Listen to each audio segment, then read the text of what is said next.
भाव समास। अव्ययी भाव समास का दो रूल्स होता है पहचानने का। अव्ययी भाव समास में पूर्व पद में क्या लगा होता है बच्चों? उपसर्ग।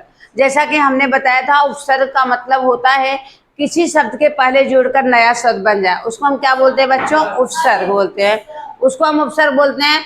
जैसे हमारा आ क्या है? उपसर्ग है। स, अन, सु, यथा, प्रति, ये सब हमारा क्या है बच्चों? उपसर्ग है। राइट। पहला ट्रिक ये है कि हमारा मतलब उपसर्ग जुड़ता है।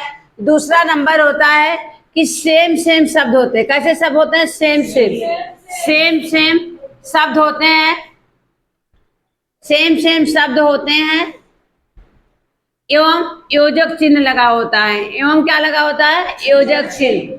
अब देखिए, योजक चिन्ह आपका द्वंद्व में भी लगा है। योजक चिन्ह लगा होता है जो द्वंद्व में योजक चिन्ह है वो अपोजिट पर लगा है। एंड यहाँ पर कैसा लगता है? सेम पर। एग्जाम्पल जैसे देखिए, रातों रात सेम शब्द है और योजक चिन्ह है, इसलिए यहाँ पर कौन सा समास आ जाएगा? अव्ययी भाव। क्या आ जाएगा? अव्ययी भाव। और अगर मान लो सपोज रात दिन होता तो एक दूसरे का अपोजिट हो जाता, एंड योजक चिन्ह तो द्वंद्व समास में हो जाता। राइट। अभी देखिए, जैसे हाथों हाथ, यहाँ पर भी सेम शब्द है एंड योजक चिन्ह है, इसलिए हमारा कौन सा समास हो जाएगा बच्चों? अव्ययी भाव।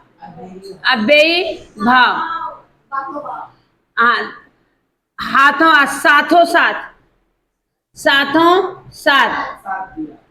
इसमें भी कौन सा समास हो जाएगा? अव्ययी भाव, क्योंकि सेम शब्द है। अव्ययी भाव। घड़ी, इसमें भी सेम शब्द है, योजक चिन्ह है, इसलिए हमारा कौन सा समास हो जाएगा? अव्ययी भाव। अंडरस्टैंड? ये हमारा ट्रिक नंबर 2 के एग्जाम्पल थे। राइट। अब ट्रिक नंबर 1 के एग्जाम्पल, हमारा पूर्व पद में उपसर्ग लगाया था। जैसे बच्चों मान लीजिए हमारा दिन है। राइट। और हमने यहाँ पर क्या ज्वाइन कर? प्रति दिन। तो पूर्व पद हमारा क्या हो जाएगा बच्चों? प्रतिदिन। ये हमारा क्या हो गया? पूर्व पद। ये हमारा है क्या? उपसर्ग। क्या है? उपसर्ग। पूर्व पद में उपसर्ग लगा है। राइट। पूर्व पद में उपसर्ग लगा है। अब जैसे मान लो हमारा सपरिवार परिवार था, हमने स ज्वाइन कर दिया। स हमारा क्या? पूर्व पद। और यहाँ पर क्या? उपसर्ग लगा है। क्या लगा बच्चों? उपसर्ग लगा है, इसलिए हमारा इसमें अव्ययी भाव समास हो जाएगा। कौन सा समास हो जाएगा? अव्ययी भाव।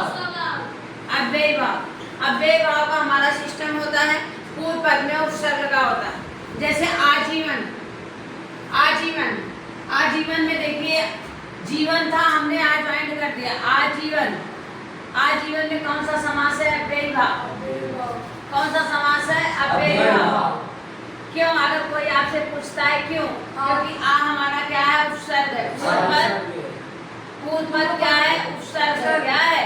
उपसर्ग है, इसलिए हमारा अव्ययी भाव समास हो गया। तो हमको उपसर्ग का डेफिनेशन भी पता होना चाहिए। भाई उपसर्ग किसी शब्द के पहले जुड़कर नया शब्द बना, उसको उपसर्ग। एंड उपसर्ग के एग्जाम्पल मैंने आपको पहले वीडियो जो बताई थी उसमें भी बहुत सारे एग्जाम्पल राइट करें, तो आपको एग्जाम्पल माइंड में होना चाहिए। जैसे देखिए, आज अनपढ़, पढ़ है, पढ़ में हमने अन ज्वाइन कर दिया। वेरी इंपॉर्टेंट, अनपढ़। अन हमारा क्या है बच्चों? उपसर्ग है। अन क्या है? उपसर्ग है। और पूर्व पद पर लगा है। कहाँ लगा है? पूर्व पद। इसलिए हमारा कौन सा समास हो जाएगा? अव्ययी भाव। सपरिवार, परिवार हमारा शब्द है। स हमारा जो उपसर्ग है, पूर्व पद में उपसर्ग लगा है। पूर्व पद में उपसर्ग लगा है, इसलिए हमारा कौन सा समास हो जाएगा? अव्ययी भाव। सबसे अच्छा सिस्टम यही है। आपको बुक में देखोगे लिखेगा पूर्व पद में अव्यय जुड़ा, आप जानते भी होंगे अव्यय क्या होता है। अव्यय का मतलब इसका कोई अर्थ नहीं होता, बट आपको इतने अच्छा सबसे अच्छा सिस्टम है कि भाई नंबर 1 ठीक है, पूर्व पद में उपसर्ग लगा। सिर्फ उपसर्ग के हमको बच्चों 10 एग्जाम्पल पता होना चाहिए। जैसे यथाशक्ति, शक्ति या यथा संभव। तो यथा हमारा क्या है बच्चों? उपसर्ग। पूर्व पद में क्या लगा है? उपसर्ग। इसलिए हमारा कौन सा समास हो जाएगा? अव्ययीभाव। अव्ययीभाव, यथा संभव, यथा शक्ति, इन सब में जो है अव्ययीभाव समास है। आजीवन, आमरण, आमंत्रण। आमंत्रण यानी कि हम आपको निमंत्रण दे रहे, यहाँ पर भी हमारा कौन सा है? अव्ययीभाव। सहज, सपरिवार, सुयश,